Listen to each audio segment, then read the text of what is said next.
Finland, Finland, Finland. Ah, Finland, Albania.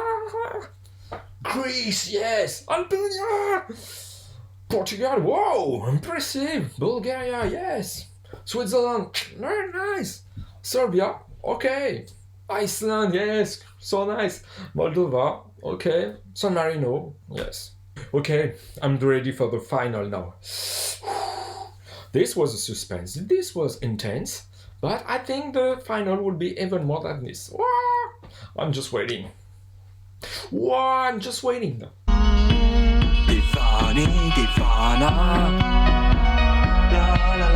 Hi people and welcome to this new video and episode from Mazigan. You have to listen great Eurovision music today and we are going to react to the semi-final 2. Just before, as always, don't forget to like, share and subscribe to the channel for more videos like this. Hope you're doing well, hope you're fine and hope you enjoy this semi-final 2. That was very interesting. Honestly, even though there was many great acts in the semi-final 1, semi-final 2 was quite decent also, and there were not so many surprises as the bookmakers and the odds have predicted the qualifier. So there are no big surprises. There are quite deception or little surprise, but not awesome as in the semi-final 1 that I was reacting on in this video. And I would like to share with you one amazing moment really in this semi-final 2. It was the interlude, instrumental interlude that was at the middle or just after the middle of the show. It was incredible with the dancer, classical dancer, and a man that were doing some incredible moves with his bike, and there was also background dancer. This show was excellent, outstanding, because the music was the Adagio of Albinoni that was quite reworked for more electronic and more maybe kind of ethnic, and there was intense moment. The dancer was just outstanding, incredible really, and also these moves from the biker, excellent. This was classical and also urban, new, there was this mix in the music and also on the scene, really outstanding. And even there was a short time when the dancer was doing dervish turner. I found it so fantastic, so fabulous. So just wanted to point at this beautiful interlude show that was organized by Netherlands and Rotterdam. And otherwise we have to react on the qualifier, the non-qualifier. Here we go. So Estonia, non-qualified. It was almost predicted, but honestly, great voice. I was pleased by the voice of Oku, and The Lucky One was maybe too generic as a song, but it was quite catchy. I like it. And the staging was not so intense, but maybe that was not so flashy or something like this, and it didn't catch the attention of the audience. So honestly, it could have been qualifier instead of other. Anyway, Czech Republic from the beginning I found it really weak. Oh my god, that was great intention and the singing was quite decent, but the song was so generic. It was already predicted as Austria, Amen. Vincent Bueno, it was nice on the paper, but lacking from momentum, for emotion, and also the staging was very flat. So maybe that was predicted. As Poland, the right Rafale, it was too messy, I think. Really, the vocals was not on point. The staging, you can put some pyro, but it cannot save a lackluster staging. Georgia, honestly, Georgia was a pleasant surprise because it was intimate, and also Tommy K got a great voice. He was into the song. Okay, there was not so many bimbo, or there was not so dancing behind. Maybe he didn't catch the attention and the eyes of the audience, but I think it was a deception for me because Georgia was a nice entry and different, not in the templated Eurovision with a Swedish producer behind, you know. So I think it's a little deception for this. Latvia, Samantha from the beginning, the song was not working for me, and the staging neither. So I think she was not there to qualify, but she did a great performance, decent vocals, but not enough to go on the final. And Denmark, it was either it's a big surprise, either it's a big flop. It was a big flop. It was present. It was a nice joke, you know. I find it better joke than Germany, but Germany is automatically qualified. But Denmark did not manage to qualify. So the qualifier. So San Marino, Adrenalina, yes, Florida was on the scene, so maybe he can also grab some point from the televote mainly. I think it was nice. Vocals are decent. Staging is not so awesome, in my opinion. You know, the turning platform is not so incredible, and even behind the LED screen, I don't feel connected to this, honestly. Florida was there; it was just doing his stuff, and it was nice. So the catchy gimmick of ethnic is nice. But the vocals were just average, and the staging, for me, it was not so intense. But it was a qualifier, maybe with the hype around Florida. Greece, yes, Stefania slayed because she was so into her performance, nice vocals, really. And the staging was working with the transparent man behind.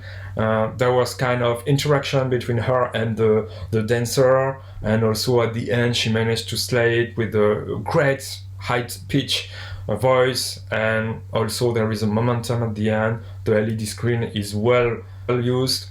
I find it a winner. It was a winner for the qualification, and it's really deserved because I think it could easily be in the top 15 and maybe in the top 10 if there is a great momentum during the final. Moldova, okay, it was quite decent.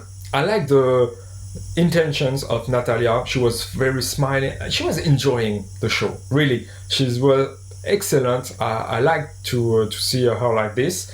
But the song there is the gimmick, but it's quite weak and generic. And also staging was generic. So maybe they got huge point from the televote because it's a catchy song, Tao. But I like especially the attitude of Natalia that were enjoying to be there, and it was very nice for this. Otherwise, between Georgia and Moldova, honestly, maybe I would have chosen Georgia, but it's just my opinion, you know. Iceland, there was quite in quarantine or something stuff like this, but 10 years, yes, it's good. The staging was nice. It was quirky, geek attitude. On stage they are very nice, so it was a great performance, and I think it was easily among the qualifiers, so nice for this. And maybe a top 15 and sure a top 10 maybe for Iceland. It would be nice for them. Serbia, loco from Hurricane, honestly. Even Moldova was better than this, and I would have switched with Georgia or Estonia, because Serbia, in my opinion, was not on point. The vocals were not on point. They were doing seductive moves and all this stuff, but the staging is poor. All the LED screen is poor. There are kind of choreography, but it's quite amateurish. Honestly, it was a deception for me. I thought they would do something very much better than this. I'm surprised they qualified because the song is not so awesome. It's generic, and the performance was not on point and not at the level that is required for the kind of seductive or sexy attitude like this. I think Moldova was better for this.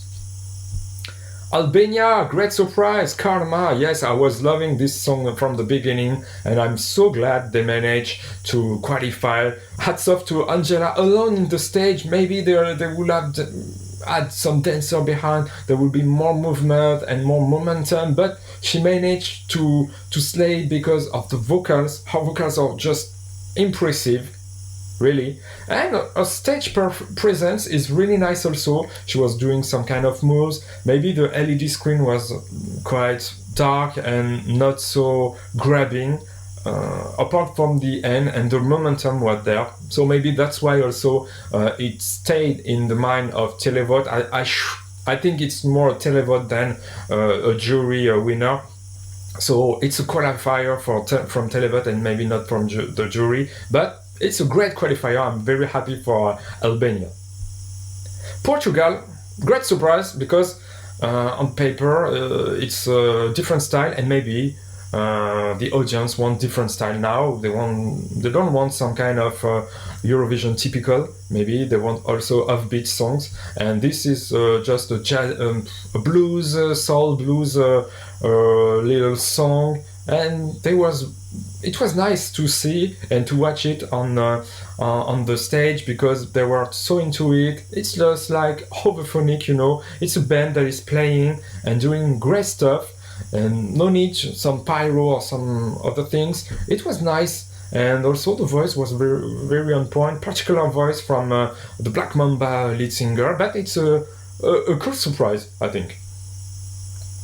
Bulgaria, of course, was one of the favorites in the top 10 always, and I think it would be in the top 15 more than in the top 10, but Victoria was nice. It was quite sleepy for some time, but she managed to be very decent, grabbing the attention enough, and I think the staging was intimate, and it was a success for this. Finland, oh yes, Finland. I think they have just managed the 80 Linkin Park, Korn, Bon Jovi mix, and this is a quite word mix, but it's a success because it works on stage. They were so into it. They just took the stage, and it was earth-shattering, and there were many pyro. There was screaming everywhere. It was just a great moment, and everyone was behind this song because it's unifying, and the chorus is very catchy, So I know that they have jumped up in the odds, and I know why, because from the beginning I know this song. Even in my reaction, this song is very catchy. So maybe a surprise, a potential top 5, and a top 10, unsure. And finally, Switzerland with John Tears. Classy, beautiful, is just a great singer, marvelous singer, great voice. I think it was there. I'm expecting even more to be more open during the final, to definitively grab the attention of all the entire audience, but a great performance, great staging, nice staging, not so awesome but very decent, and Tout l'univers is a great song. There were just incredible tone in the voice and beautiful notes that he can catch. So that's why Eurovision people, televote, and also the juries are discovering this amazing talent from Switzerland, Albania, and little France, because he was participating to The Voice in France. So Switzerland definitively a top 10, maybe a top 5, but I'm not sure about this. I hope, but I'm not sure. So that was my reaction to the second semi-final. Very enjoyable, and it was a great show. I think the qualifiers are not surprising, but I would have switched one or two of them. It's just my opinion. Tell me yours. Tell me in the comment what are your qualifier favorites, and what are your surprise or deception from this semi-final too, and did the qualifier was deserving all or not? Tell me in the comments. And let's take a look at the odds just before the final. So with the running order that have been revealed, and this is very important, you know, to stick in the mind of the viewers. This running order generally move the odds, because if you are in the first part, generally people tend to forget you more than in the second half of the contest, and generally the acts that are in the first half, in the first part of the contest, tends to slow down in the odds, and less chance to win or to be in the top 10, for example. At contrary, in the second half, generally the acts are jumping in the odds, and that's the case. So Italy is still number one, and 26% of winning chance, so it's a great score. France is back at number 2 after being at number 1, at number 3. It's back at number 2 with 20% of chances. Italy and France, so it's a big duel of these two countries for the winning, it seems, according to the odds. We'll see if they're right or not, but they are in the second half, both of them. Malta slowing down from second to third because she's in the first half. You know, it's a consequences of this running order. So now she's at 12%. Switzerland, John Tears at 4th with 10% of chances. It's in the first half also. 13 running order is 13. So it's not 7th or 8th, but it seems to be difficult. If it was in the second half, maybe it would have jumped more. Ukraine still going strong, rock solid at 5, because they are in the second half also. Iceland at 6. Finland is just jumped in the odds after the semi-final. The response maybe of the audience, and the fact that they were announced last in the result, it's very important. Generally, Ukraine for the semi-final one, you know, televote was very strong for them, it seems, and Finland for the semi-final too, televote was very strong for them. Generally, Eurovision announced the last, it's a strong contender, and that's why Finland was back with 4% of chances at number 7, and they are also in the second half. Portugal was skyrocketing from 16 to 8. I think the response of the audience for their performance was very nice, and that's why. So it's great. San Marino at number 9, just fading a little, and Bulgaria slowing down after the semi-final 2 at 10. Lithuania, Cyprus, Sweden, Greece and Russia are in the top 15. So we'll see if the odds are predicted very well, very widely or not. And I think it's a strong contest that is just tiny. There is tiny gap between some countries. It's uncertain, really. So it's thrilling, and maybe there will be many surprises. We'll see if it's right or not. And tell me what are your predictions for the grand final. It will be awesome to watch it on TV. From there, if you like this reaction, don't forget to like, share and subscribe to the channel for more videos like this, and more Eurovision video will come even after the Eurovision contest that will end in 2 days. But now it's just running so fast. I will do some review, other reaction to former Eurovision contestant and performances. So that's why stay tuned. From there, don't forget to take care of you and of your relatives. You can listen to every Eurovision songs in CD, in streaming and in videos. Maybe soon the CD will be released from this year, and I see you very soon. Take care, bye.